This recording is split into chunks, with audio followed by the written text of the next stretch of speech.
जी की लीला है न्यारी, राम जी की निकली सवारी।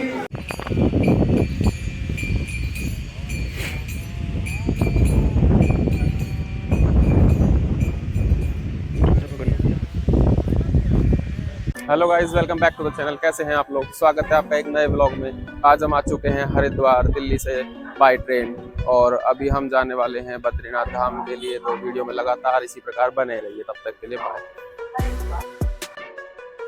बद्रीनाथ जिसे आठवां बैकुंठ भी कहा जाता है, चार धामों में से एक है और भगवान विष्णु का एक महत्वपूर्ण तीर्थ स्थल है। यह उत्तराखंड के चमोली जिले में अलकनंदा नदी के किनारे नर और नारायण पर्वत के बीच में स्थित है। आपको दिल्ली से बाय बस या बाय ट्रेन ही आना होगा हरिद्वार, और हरिद्वार से आपको टैक्सी पकड़नी होगी। दोस्तों, कठिन और लंबी यात्रा के बाद आखिर में काफ़ी लेट ही सही, बाकी बद्री विशाल बद्री धाम में पहुंच चुका हूं, जो मेरे पीछे आपको नज़र आ रहा है।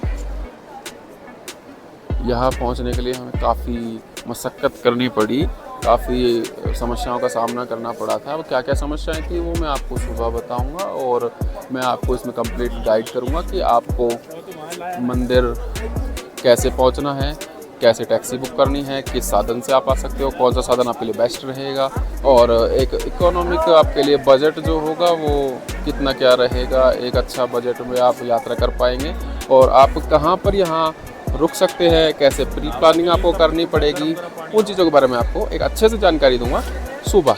तो फिलहाल के लिए बाय, क्योंकि मैं काफ़ी थक चुका हूँ, मुझे भी आराम की काफ़ी ज़रूरत है। सुबह आपसे मिलता हूँ एक फ्रेश मॉर्निंग के साथ। तब तक के लिए गुड नाइट। राम जी की लीला है न्यारी, राम जी की निकली सवारी। भगवान विष्णु ने इस स्थान पर ध्यान और तपस्या की थी, जिससे यह स्थान पवित्र हो गया। एक पौराणिक कथा के अनुसार माता लक्ष्मी ने भगवान विष्णु को ठंड से बचाने के लिए बद्री वृक्ष का रूप धारण किया था, इसलिए इस स्थान को बद्रीनाथ कहा जाने लगा। सामने आप जो नदी देख रहे हैं, अलकनंदा नदी, वहां से शंकराचार्य ने भगवान बद्रीनारायण की मूर्ति को निकालकर मंदिर में स्थापित किया था। पास में ही एक गर्म कुंड है, जहां पानी आता है भगवान विष्णु के चरणों से होते हुए।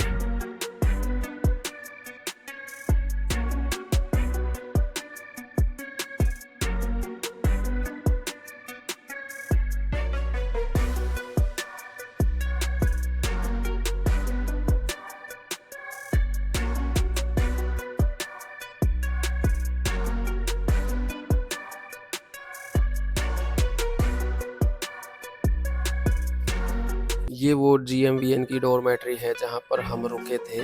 पर नाइट का पर बेड का चार्ज यहाँ पर 500 रुपये लगता है। GMVN द्वारा काफ़ी अच्छे साफ सफाई का ध्यान रखा गया है। साथ में ही हमें बेड के साथ एक छोटी अलमारी दी गई थी, लॉक कर दिया गया था, जिसमें हम अपना सामान रख सकते थे। लॉक की व्यवस्था नहीं थी, लॉक अगर आपके पास है तो आप लगा सकते हैं, अन्यथा GMVN के किसी स्टाफ से आप लॉक लेकर के अपना सामान रख सकते हैं और लॉक लगा सकते हैं। और ये सुबह का नज़ारा है, क्योंकि हम रात भर यहीं पर सोए थे और लेट पहुंचने के कारण से काफ़ी थक भी गए थे। और अब हम सुबह जाएंगे दर्शन करने के लिए, लेकिन दर्शन से पहले हम करेंगे स्नान गर्म कुंड के अंदर। तो चलिए। GMVN यात्री निवास रूम बुक करने के लिए आपको gmvnonline.com पर जाना होगा, और वहां पर अपनी आईडी क्रिएट करना होगा। और आईडी क्रिएट करने के बाद आप अपनी आईडी को लॉगिन कीजिए और वहां पर रूम बुक कर लीजिए। रूम बुक करने के लिए आपको 500 रुपये पर नाइट का एडवांस आपको इन्हें पे करना पड़ेगा, और इसके बाद आप यहाँ पर आकर के रिपोर्ट कर सकते हैं।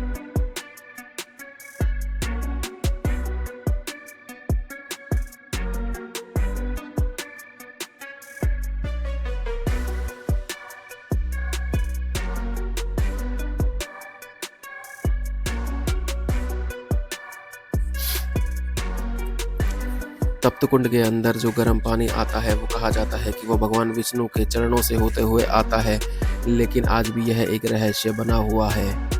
ये पानी जमीन के अंदर कहाँ से आ रहा है इसका पता ही नहीं चल पाया है। काफ़ी अच्छे से गर्म पानी से स्नान हो गया है और पूरा शरीर लाल हो गया। गर्म पानी काफ़ी ज़्यादा तेज़ था, लगभग 55 डिग्री के आसपास का टेम्परेचर था पानी का। और अभी काफ़ी भीड़ हो चुकी है मंदिर में, लगभग 1.5 किलोमीटर के आसपास की लंबी लाइन लगी हुई है, क्योंकि हम काफ़ी लेट हो गए। हमें पता नहीं था कि सुबह जल्दी अगर आएँ तो दर्शन जल्दी हो सकते हैं। आपसे यही कहूँगा कि लगभग 3 बजे उठ करके आपको लाइन में लग जाएँ, क्योंकि मंदिर का द्वार लगभग 4 बजे के आसपास खुल जाता है। और आपके समझो लाइन दिख रही है, लगभग 1.5 किलोमीटर लंबी लाइन लगी हुई है। इस लाइन को ख़त्म होने में लगभग 2 घंटे का समय लग जाएगा। ये आपके सामने 2 कुंड हैं, तप्त कुंड, एक पुरुषों के लिए है, दूसरा उसके जस्ट बगल में है जो महिलाओं के लिए है। पास में ही एक और एरिया बना हुआ है, एक रूम बना हुआ है जिसमें आप अपना सामान रख सकते हैं, अपने कपड़े।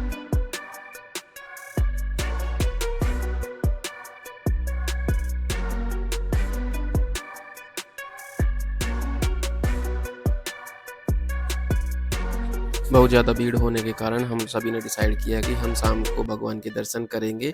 उससे पहले हम माना गाँव जाएंगे और वहाँ पर गणेश जी का दर्शन करेंगे। अभी तो मौसम काफ़ी अच्छा है, लेकिन कब मौसम ख़राब हो जाए कोई कह नहीं सकता।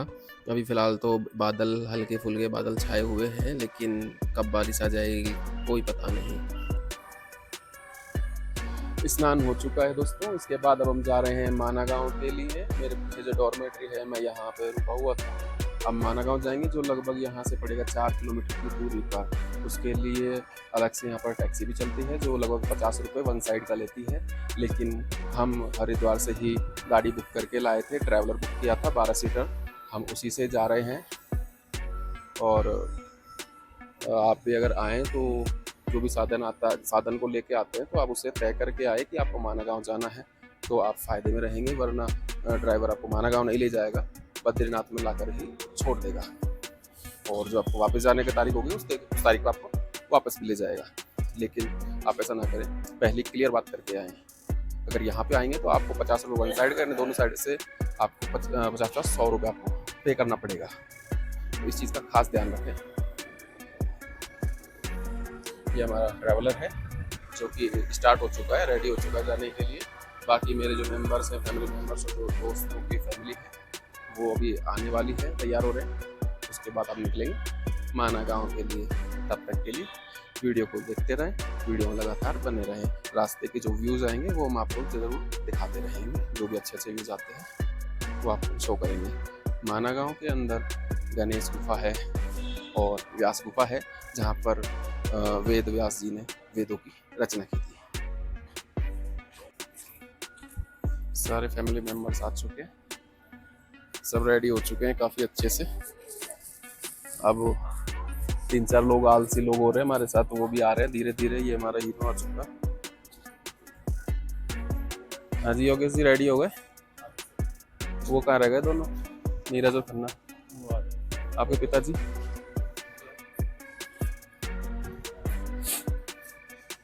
बाबा की बीड़ी चालू, पी लो, फिर बाद में मौका नहीं मिलेगा। बाद में मौका नहीं मिलेगा बीड़ी पीने का, भी पी लो। कैसा महसूस कर रहे हो? मुझे अच्छा लग रहा है बद्रीनाथ आके। क्या क्या देख लिया आपने? मैंने यहाँ के कल शाम को ठंड देखी, पहले तो बहुत ज़्यादा ठंड देखी।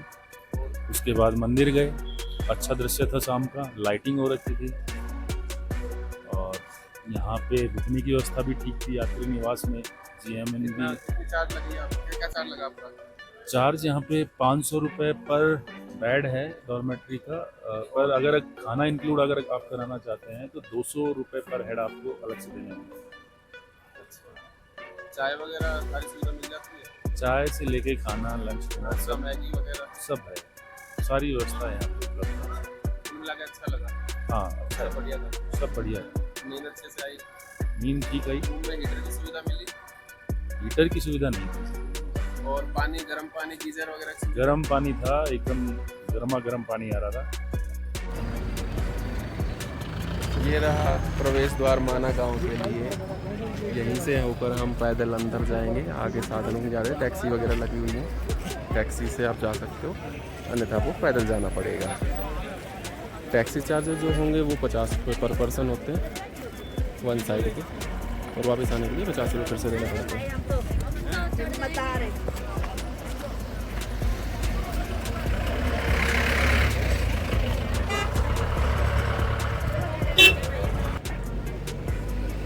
यहाँ से आगे हम पैदल ही दूरी तय कर रहे हैं, और जो ऐसी जगह पर अगर आएंगे साधन करके जाएं तो क्या फ़ायदा। यहाँ होकर तो हमें पैदल जाएं तो ही ज़्यादा अच्छा है, सारे नज़ारे देख पाएंगे, काफ़ी अच्छे से एंजॉय कर पाएंगे पूरे रास्ते, पूरे व्यूज़ को। ऊपर जो दिखाई दे रही है पंखे जैसे, कुछ पंखे जैसा लग रहा है, वो है पवन चक्की, और अगर शायद मैं गलत हूँ तो आप कमेंट करके बताइए कि ये क्या है।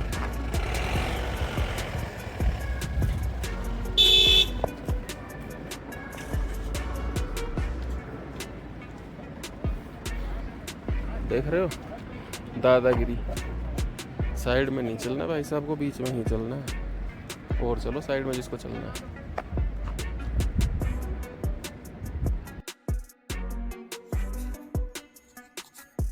माना गांव जो पहले भारत का आखिरी गांव माना जाता था, अब भारत का पहला गांव के रूप में जाना जाता है। यह गांव उत्तराखंड के चमोली जिले में भारत तिब्बत की सीमा के पास स्थित है। माना गांव अलकनंदा और सरस्वती नदियों के संगम पर बसा हुआ है और समुद्र तल से लगभग 18,000 फीट की ऊंचाई पर ये है। माना गांव का इतिहास पौराणिक और सांस्कृतिक रूप से महत्वपूर्ण है। मान्यता है कि पांडवों ने यहीं से स्वर्ग जाने का रास्ता चुना था। इस गांव में वेद व्यास और गणेश जी की गुफाएं भी हैं, जहां महाभारत की रचना की गई थी। माना गांव में ऋषि मुनियों के निवास के प्रमाण भी मिलते हैं। माना गांव का नाम मणिभद्र देव के नाम पर पड़ा है, जो एक स्थानीय देवता है। यह गांव चारों धामों में से सबसे पवित्र माना जाता है और इसे पाप मुक्त और शाप मुक्त भी कहा जाता है। माना गांव के लिए यह भी कहा जाता है कि यहाँ आने से गरीबी दूर हो जाती है।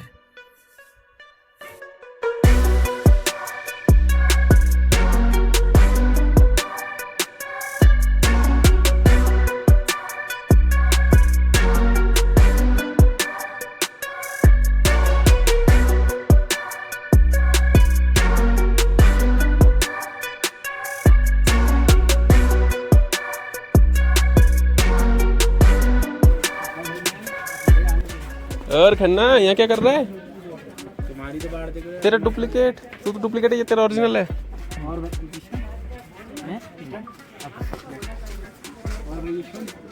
एक बाइट कर दे तो इसके जब पता चलेगा। ये परेशान कर रहा था यार, ऐसा को परेशान मत कर यार तू यार। क्या हुआ? हाँ? रमास ये मिलता है या फूलों का रस? हाँ। रमास बुरास है वो। बुरास है कि रमास है? बुरास बुरास बुराश बोले आपको। रमास रमास कर रहा है इतनी देर से, इसको पता है नहीं।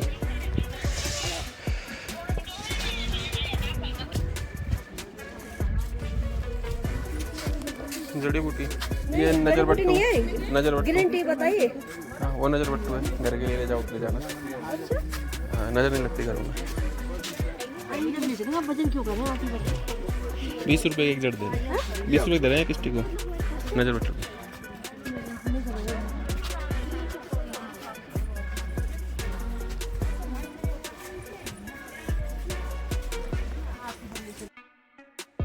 सामने जो दरवाज़ा दिखाई दे रहा है वो वेद व्यास गुफा के लिए जाता है और गणेश गुफा के लिए जाता है, और इसके जस्ट बगल वाला जो रास्ता है वो सरस्वती नदी के लिए और भीमपुल के लिए जाता है।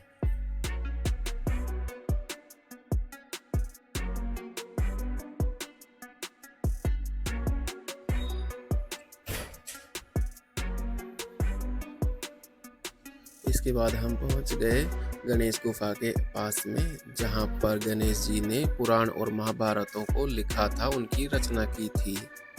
अंदर कैमरा ले जाना अलाउ नहीं था, इसलिए हम अंदर जा कर के रिकॉर्ड नहीं किए। ये मेन गेट है अंदर गणेश मंदिर और गणेश गुफा में जाने के लिए, और इसके बाद में हम अंदर सीढ़ियों से चले और आगे एक पुजारी बैठे हुए थे और बगल में एक अंकल खड़े हुए थे टोपा पहन के, जिन्होंने कैमरे को अंदर रखवा दिया था और मैनेजमेंट वहां का संभाल रहे थे। गणेश जी के अंदर दर्शन करने के पश्चात हम पहुंचे अगले अपने सेकंड डेस्टिनेशन पर, जो है व्यास गुफा, श्री वेद व्यास जी की गुफा।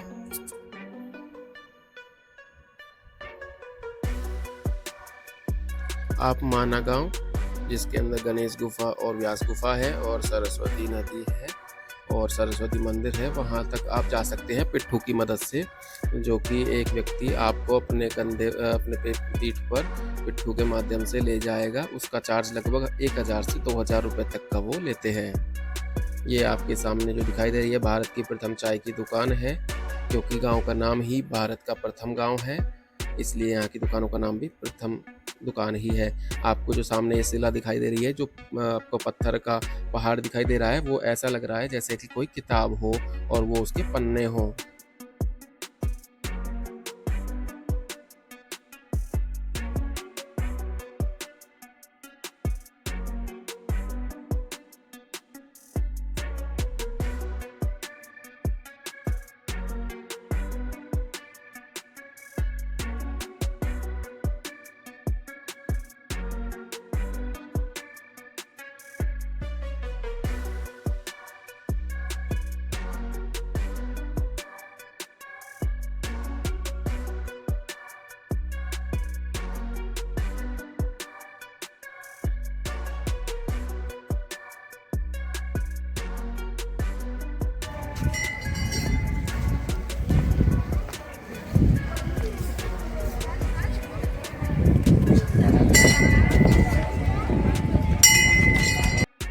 अब हम पहुंच चुके हैं वेद व्यास जी की गुफा के पास में, जो कि आपको मेरे पीछे दिखाई दे रही है। वेद व्यास जी की वह गुफा जहां पर वेदों की रचना की गई थी। तो चलिए देखते हैं अंदर वेद व्यास जी की गुफा में जाकर के कि हमें क्या क्या नजर आएगा।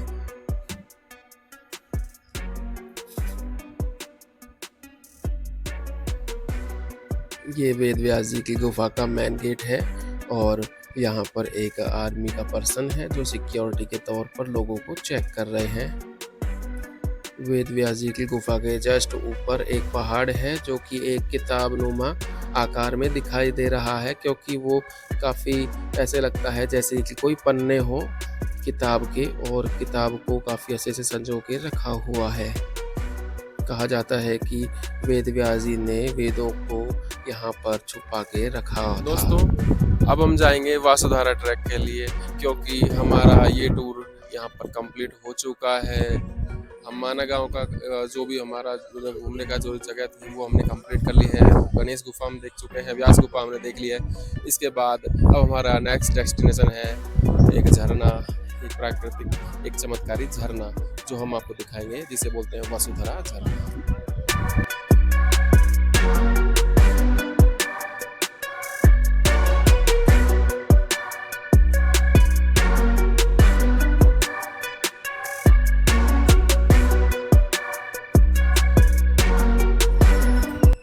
वाटरफॉल जाने के लिए दो रास्ते माना गांव से जाते हैं।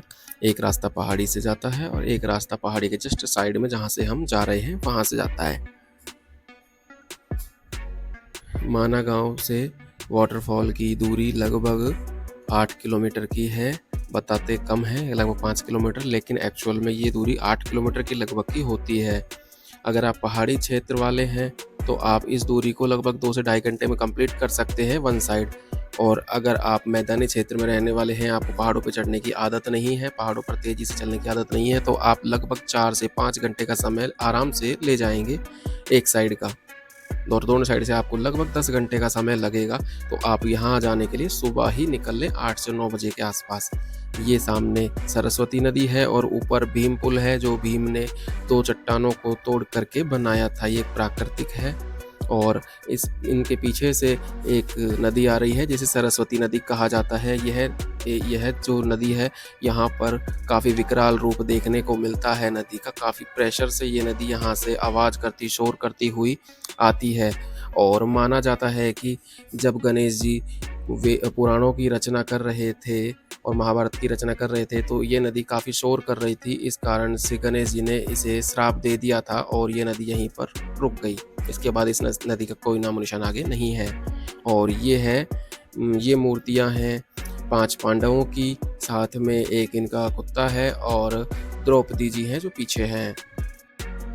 ये लोग यहीं से स्वर्ग की ओर गए थे वसुधारा ट्रैक से होते हुए, और इनमें से सिर्फ 2 ही आगे सशरीर जा पाए थे। एक तो युधिष्ठिर जी थे, दूसरा इनका कुत्ता था, जो ये दोनों ही सशरीर स्वर्ग में जा पाए, बाकी लोग यहीं पर रह गए थे। वसुधरा झरने के लिए जो ट्रैक है वो काफ़ी खतरनाक है, तो बुजुर्ग और बच्चों को यहाँ ना लेकर जाएं।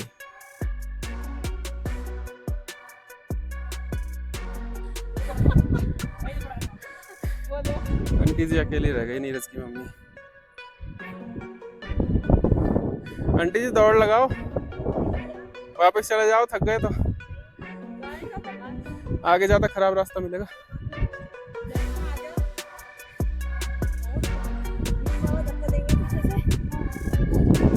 कोई धक्का नहीं देगा, खुद को खुद का धक्का खुद लगाओ।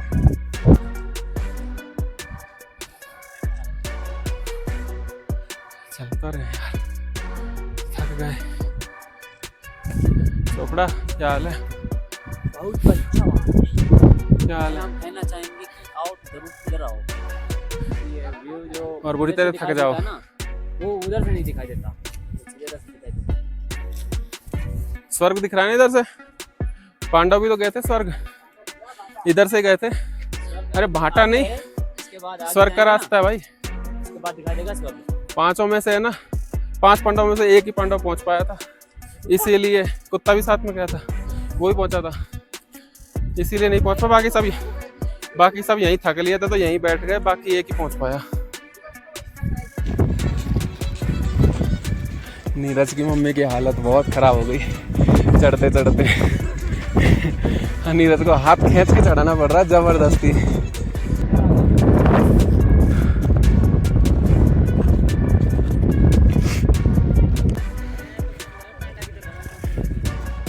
पांडा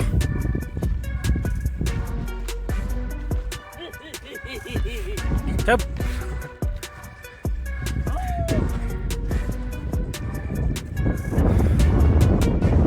भाई साहब देखो,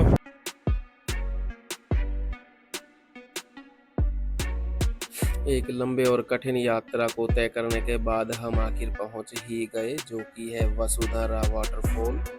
वसुधरा वाटरफॉल का जो पानी है वो हर इंसान के ऊपर नहीं पड़ता है, क्योंकि यह पानी काफ़ी पवित्र होता है और ये उन्हीं व्यक्तियों के ऊपर अपनी बूंदें बिखेरता है जो कि सच्चे होते हैं और अच्छे होते हैं, जिन्होंने कभी कोई पाप ना किया हो। अगर आप भी इसे आजमाना चाहें तो यहाँ पर ज़रूर आएं। इसे यहाँ तक पहुँचने के लिए आपको एक छोटी सी बहुत ही कठिन दूरी तय करनी होगी, जो कि है एक बर्फ़ की चट्टान। यह ग्लेशियर काफ़ी खतरनाक है। यहाँ पर माना गाँव हम देख चुके हैं पूरा, सारे जो वहाँ धाम थे, जो भी जगह, जो मंदिर थे और आगे जो झरना था, वो भी हम सारी चीज़ों को एक्सप्लोर कर चुके हैं काफ़ी अच्छे से। और माना गाँव का मेन एंट्री गेट था वो आ चुका है, अब हमारे लिए एग्ज़िट गेट है और अब हम जा रहे हैं वापस बद्रीनाथ धाम की ओर। बद्रीनाथ धाम पहुँच के हम करेंगे बद्रीनाथ जी के दर्शन और उसके बाद आपको बताते हैं दर्शन करने के बाद कि दर्शन कैसा हुआ, क्या समस्या आई या कोई दिक्कत आई या नहीं आई दर्शन करने